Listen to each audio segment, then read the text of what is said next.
प्रभु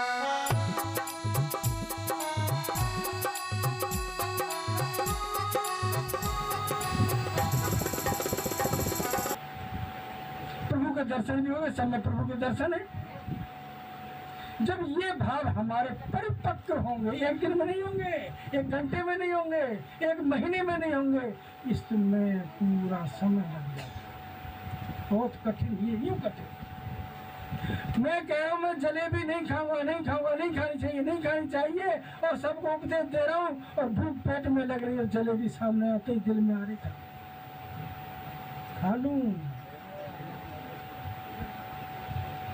मैं मेरी कह रहा हूँ, आपकी नहीं कह रहा। मेरे दिल में आगे खा लूं तो क्या आपकी भी आती है क्या? तुम्हारी तो भूख का जवाब है, हमारी तो बिना भूख के ही आ जाए। ये है बात। मैंने जलेबी का उदाहरण दिया है, अनेकों बातें हैं, अनेकों।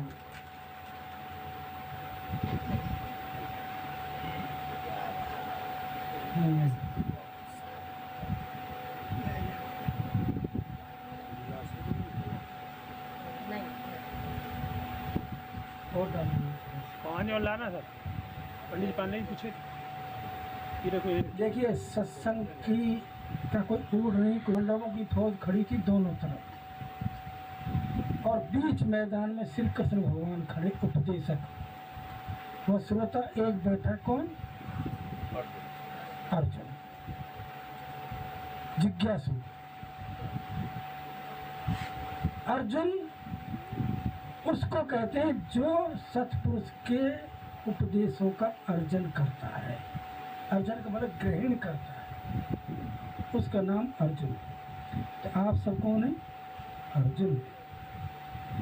और उपदेशक कौन है? स्वामी जी महाराज। ये मशीन तो इनके उपदेशों को आप तक पहुंचाने वाला ये माइक है।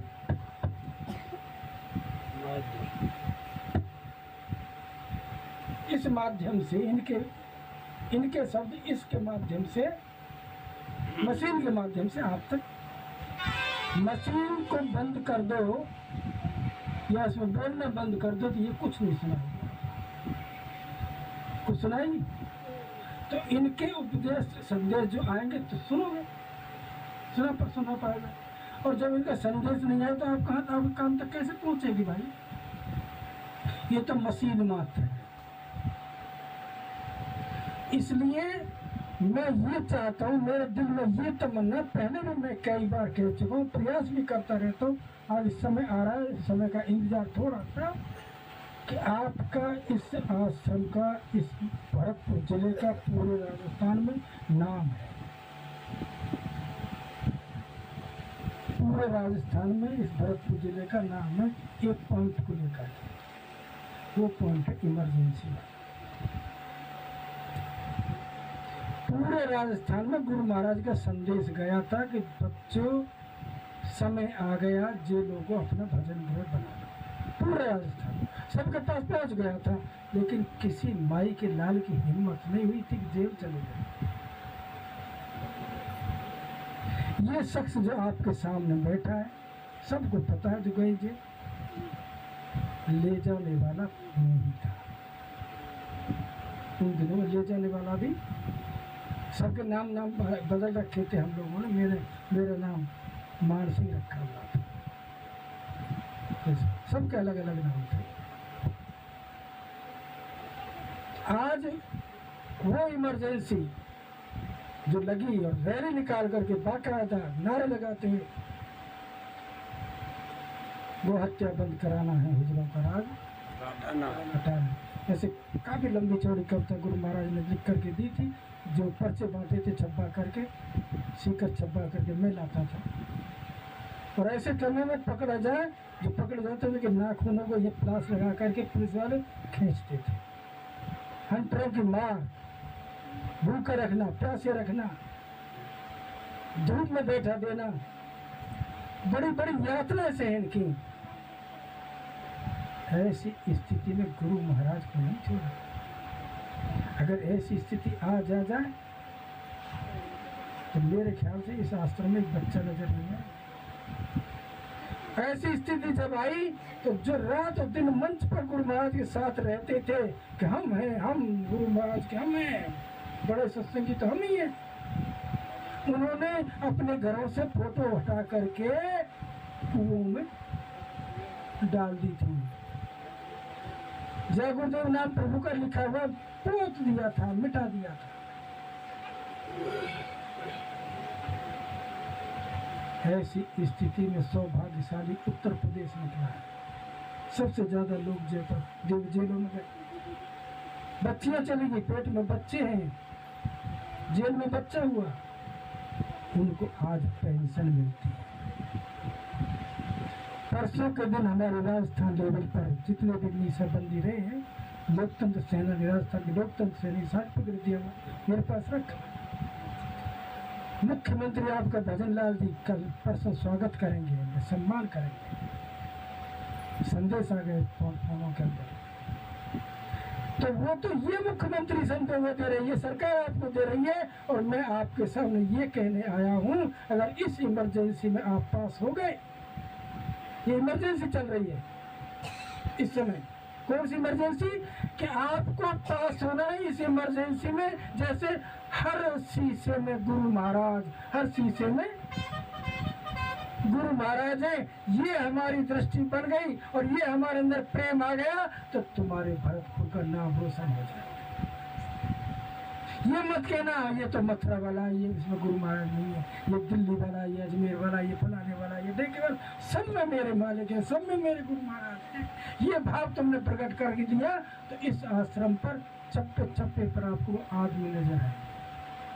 ये बहुत बढ़ जाएगा, बहुत बढ़ जाएगा। इतना भारी उमड़ेगी दुनिया यहाँ पर, लेकिन उमड़ेगी तभी जब हम और आप अपने अंदर अपने गुरु को बसा। खाली गाने से पार पड़ेगी नहीं। बाबा मेरी नैया पार लगा देना, बाबा नैया पार ऐसे नहीं लगाएगा फोकट में। हमको ईमानदार तो बनना ही, ईमानदार तो मैं ये कह रहा हूँ बार बार, जैसे आप अपने नालायक बेटे को समझाने के लिए अपने भाइयों को, रिश्तेदारों को कहते मेरे नालायक बेटे को समझाओ, जो मेरा कहना माने, अपने ये जीवन बेकार जा रहा है, ऐसे ही ये भी अपने नालायक सत्संगियों को समझाने के लिए अपने कोई न कोई संदेश वाहकों को भेजते रहते हैं कि किसी तरह से ये समझ जाए और अपने घर आ जाए। आज की बात किस किस की समझ में आई है वो हाथ ऊंचे करके बोलो जय गुरुदेव। और जो समझ में आई है पल्लू में गांठ बांधो उसको। अभी आपको एक एक हीरा दिया जाए, आप उछालते ले जाओगे क्या? एक बार में कई गांठ लगाओगे और घर ऐसे नहीं पटक दोगे तिजोरी। इस धन को छिपा करके रखने की जरूरत है, फैलाने की जरूरत नहीं। जब हीरा बात अंदर पास में होता है, आपकी जेब में, जैसे परसों के दिन मेरी जेब में पैसे नहीं थे, मेरे खलबलाहट मच गई थी, क्या होगा, नहीं विश्वास था। और जब जेब में नोट होते हैं कोई देख नहीं रहा है उनको, उनको देख कोई नहीं रखे, बाहर वालों क्या पता कि है कि नहीं, लेकिन मेरे अंदर स्फूर्ति रहती है, सबके रहती है। अगर आप एक एक लाख रुपए जेब में रख दिए जाए कि आप चाहिए फलाने का पर खर्च भी नहीं है कुछ भी, लेकिन दिल में तमन्ना वो कितनी रहेगी, अरे मेरे पास धन है। ऐसे गुरु महाराज ने तुमको वो धन दिया है। कौन सा धन पायो जी? मैंने जोर से कहा, पायो जी मैंने नाम रतन धन पायो। और खाने के बाद में भी और जेब भरा हुआ है, और ऐसा धन है वो वस्तु अमोलक जिसकी कोई कीमत ही नहीं लगा सकता है। वस्तु अमोलक दी मेरे सतगुरु, उन्होंने मुझको कृपा करके, खुद में कृपा करके, दया करके मेरे ऊपर, और वो धन मुझको दे दिया। और जब दे दिया, मांगे 10 रुपये मिल गए 100 रुपये, तो बताइए और उमंग होगी कि नहीं होगी? इतनी माल हमारे अंदर से भर के दे दिया कि ले बच्चे संभाल और तेरी नैया पार आराम से लग जाएगी। बताइए इतना धन मिलने के बाद यहाँ के राजपाट आपको अच्छे लगेंगे? ये 2 पैसे की नौकरी पसंद आ जाएगी, उमंग भीतर से रहेगी। दुनिया को पता भले ना है मत हो, कोई तो लगे उमंग छिपती नहीं है। वो चेहरा स्वयं बताने लग जाता है कि इसके अंदर ईमान है। तो वो धन जब आपको दे दिया तो फिर चेहरा लटका क्यों? फिर क्यों कटोरा से लेकर के बाबा जी को बदनाम करते हो? बाबा दया दे दे, दया दे दे, दया दे दे। अरे भिख मंगे हो। बात कह रहा है कि मैंने इतना धन इसको दे दिया, फिर भी इसकी मांगने की गंदी आदत है। इसलिए कि उस धन की कीमत तुमने नहीं समझी। अगर कीमत समझ गए होते, उसका सदुपयोग करना समझ गए होते, तो तुम मांगते नहीं। बहुत दे दिया, बहुत दे दिया, बहुत दे दिया, पर्याप्त है, आनंद ही आनंद है, कोई कमी मेरे पास नहीं है। क्यों? कि धन देने वाला भी मेरे पास है और धन भी मेरे पास। इसका मतलब इसलिए रो रहे हैं कि धन देने वाले को अपने पास नहीं समझ रहे। हेलो, सही है कि नहीं? धन देने वालों को अपने पास नहीं समझ रहे, इसलिए हम रोते हैं। और धन जो दे दिया है उसका उपयोग नहीं समझ रहे, इसलिए हम रोते हैं। वो कानपुर में एक सज्जन मुझसे कहने लगे, सत्संग के बाद में आए, वो वक्ता थे बड़े अच्छे, वहाँ के माने हुए, ये उमेश गुप्ता के बहनोई हैं। कहने लगे, साहब आपने तो सत्संगी को बहुत हंसाया। हंसी वाला सत्संग था पूरा, आज का तो नहीं है, हंसी वाला था। हंसे हंसे बाबड़े हो, खूब बड़े मस्त। हंसी ज़्यादा पसंद करते हैं लोग, कुछ हंसते रहे हंसते रहे। वो मुझसे कहने लगे बाद में कि साहब ये तो कोई सत्संग नहीं, आपने रुलाया नहीं, इन सबको रुलाया नहीं, रुलाना चाहिए था। जो रुलाते हैं वो वक्ता मुझको पसंद आते, अच्छे लगते। यहाँ भी है ऐसे वक्ता, कहते जो रोते रुलाते वो अच्छे लगते। मैंने अच्छा ईमानदारी से बता, तुझे तेरे नाती पोता बेटा बेटी रोते अच्छे लगते तेरे घर में?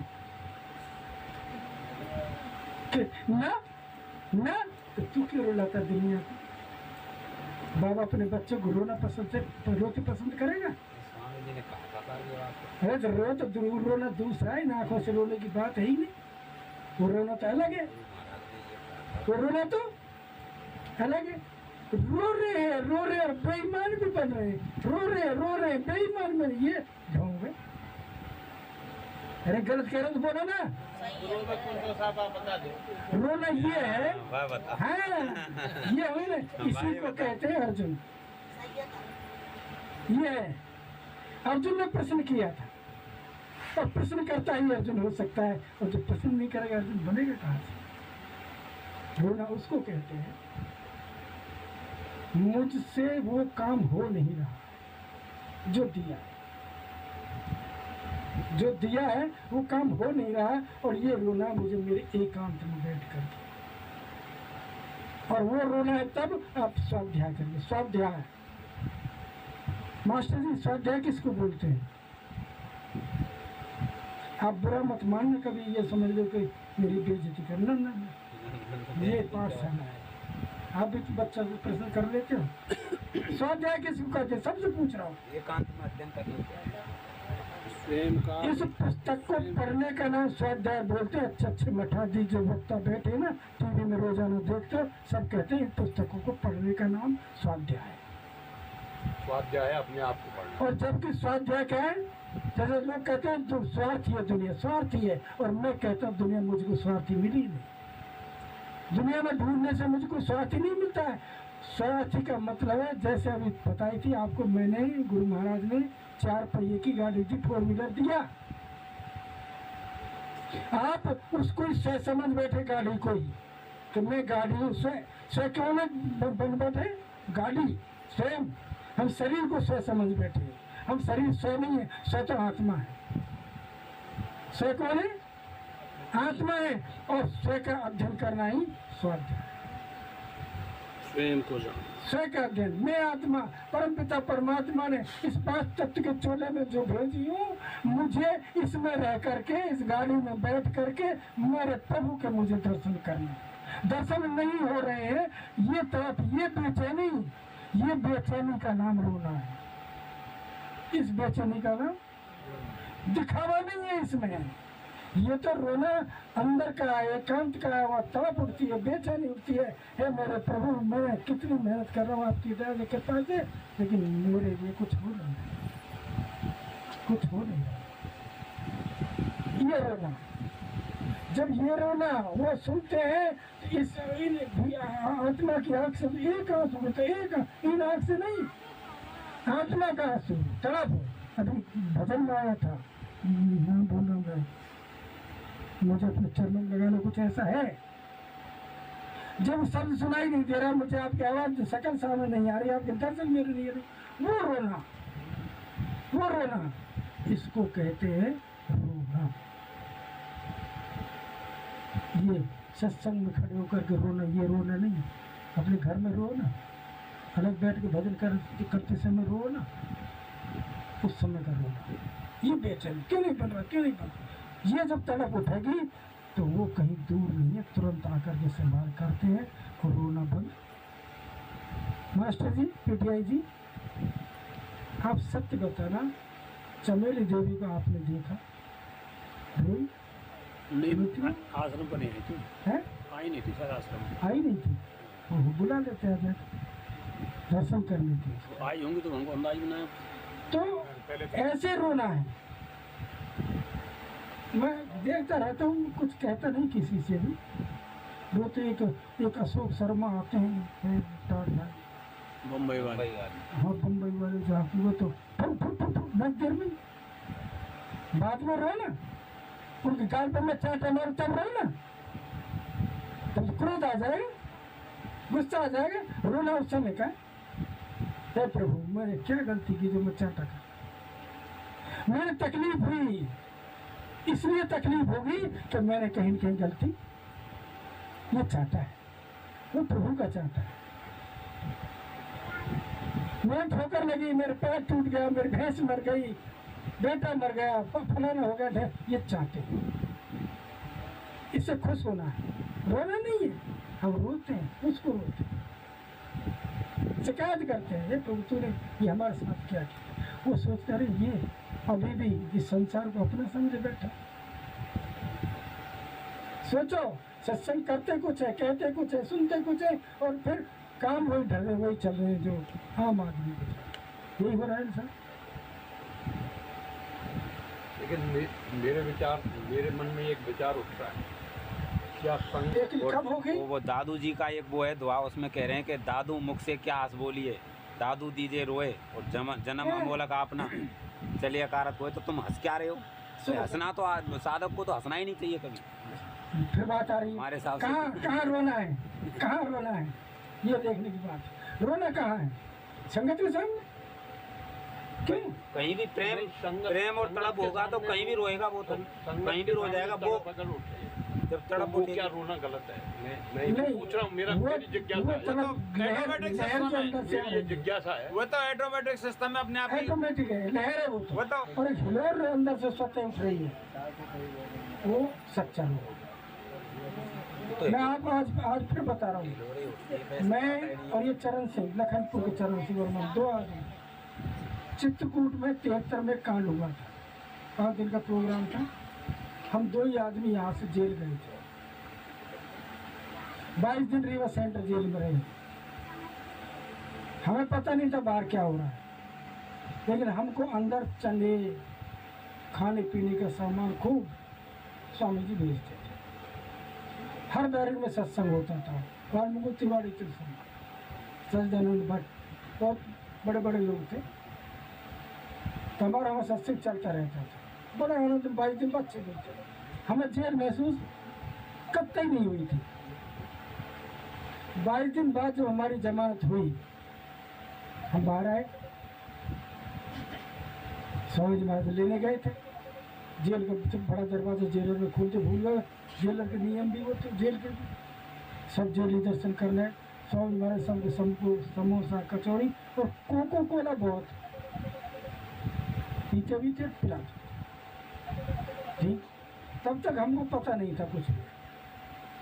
हम घर आए, एक कुंदन लाल जी एसपी है, उनकी बेटी भी है हमारे सतना में, सतना कोर्ट था MP में। जयपुर के कुन्नर लाल जी थे। हैं? कुन्नर लाल जी जयपुर के। एसपी साहब उनकी बेटी जयपुर के। जयपुर वहाँ है। काफ़ी पुरानी बात है, 73 की बात बता रही है। वो केस भी लंबा चला था हमारा, जो गवर्नमेंट ने हमको डके तो फिर कितनी कितनी धारा लगा दी थी उल्टी, हमको जुर्माना दिया। लंबी कहानी थोड़ी सी। तो जब आए बाहर बैठे तो हमको वहाँ भोजन में तैयारी हो गई, परोस दिया। स्वामी जी महाराज ने खुद ने अपने हाथों से एक एक गाँव लेकर के हमारे मुँह में दिया। जब कुंदन लाल जी की बेटी ने हमको कहा था कि बाबा ने ये रोना है, 22 दिन तक भोजन नहीं किया था जब तक तुम भीतर थे। खुद ने भोजन नहीं किया और हमको खिला रहे अंदर। ये भाव उस समय आपके आंसू नहीं रुक सकते। ये है, यहाँ चाहे कितनी भीड़ हो, कुछ भी हो, ये दिखावे के नहीं। ये जब पिता के भाव अपने बच्चे के प्रति हैं तो बच्चे के आंसू आएंगे। तो ऐसे हम अपने परिवारों में ऐसे पिता बने, ऐसी माँ बने, ऐसे हमारे बच्चे बने। ये हमारा परिवार, ये आंसू, ये मामूली बात नहीं थी। 22 दिन भोजन नहीं करना, क्यों? जैसे आप भी भोजन नहीं किया, अपने बच्चा तुम्हारे साथ, बच्चे के साथ ऐसे हो जाए, आपका भोजन रुक जाएगा। तो आप बताइए, जब इनके भाव सबके प्रति हमारे प्रति ऐसे है तो हमारे भावी पिता के प्रति कैसे होने चाहिए? ये है वो आंसू। मैंने बहुत शॉर्ट में, जो मैंने आप तक ये उदाहरण बहुत कम देता हूँ, कहीं देता हूँ, क्योंकि इसमें ऐसा लगता है कि कहीं अपनी बड़ाई के लिए तो नहीं कहता। ऐसी एक बात नहीं है, मेरे साथ तो बहुत अनेक है। अब बताना इसलिए समझने लग गया हूँ थोड़ा सा कि सबके अंदर वो चमेली जैसे भाव आने लगते हैं। सबका कुछ भला हो, बिना भाव के वो प्रकट होते हैं। ये रो उसमें जगह नहीं देखी जा रही कि भाई सत्संग है कि नहीं है। अकेले मैं तो अकेले बैठे वहाँ भी रोगे, सब बैठे तब भी रोगे, वो रुकेंगे ही नहीं। ये बात समझ में आ गई। आज जितनी चर्चा चली है, इसमें आपको कोई ऐसे भाव लगे हो कि जो अच्छे नहीं हैं, अच्छे नहीं हैं, सामने नहीं कह सकते, अलग से कह के बताना, जिससे मैं मेरी गलतियों को सुधार लूँ। मैं कभी नहीं कहता कि मेरी गलतियों को माफ़ कर, मैं माफ़ी नहीं चाहता हूँ किसी से। मैं हमेशा यही कहता हूँ, जो कमी है, गड़बड़ है, उसको सुधारने का काम किसका है? मालिक का। किसका काम है जी? मालिक कौन है? आप हैं। मालिक कौन है? आप लोग मालिक हैं। इस मशीन के मालिक कौन है? यहाँ की व्यवस्था पर। तो ये भी मशीन है और इसके मालिक कौन है? यहाँ की व्यवस्था पर। तो इस मशीन को भी सुधारने की जिम्मेदारी गुरु महाराज ने आपको सौंपी है। तो प्रेम से बोलो जय गुरुदेव। ये जिम्मेदारी ले ली आपने? इस मशीन को सुधारने की जिम्मेदारी ली कि नहीं ली? ले ली साहब, ले ली। हाथ में चक्कर बोलो, संभाल के रखोगे कि नहीं? जय गुरुदेव। जय गुरुदेव। मेरे ख्याल से पर्याप्त।